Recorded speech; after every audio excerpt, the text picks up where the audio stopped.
أنا وحبايبنا مع حبيبنا وكبيرنا أبو مالك الغرغير، ودي يحدثنا عن قصة أحد الرجل وكيف الحكمة سبحان الله.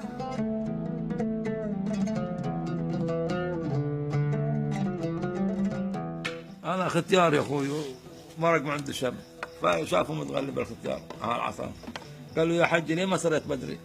قال والله يا أبوي إني سريت بدري بس طلعت من حظ غيري، يعني تجوزت بدري ولكن أجت خلفتي بنات وتجوزت انسترت عليهم، ما أجاني أولاد من قبل اللي يريحوني ولا شيء. قال له يا حج طيب هذه فهمناها، والبعيد؟ قال والله يا أبوي البعيد قرب، أنا كنت أشوف من هنا مسافة 2 كيلو 3 كيلو، اليوم ما أشوفش 10 متر. قال له صح يا حجي. طيب يا حجي واثنين شو صار فيهم؟ قال والله يا ابوي اثنين اليوم صاروا 3، كنت افر العرب كلها رجلي، اليوم قاعد امشي على عصا.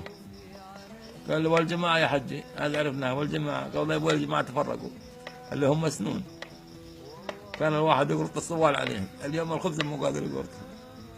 وسلامتك يا ابو. شكرا شكرا شكرا يا أبو مالك، مشكور مشكور على هالرسالة الطيبة.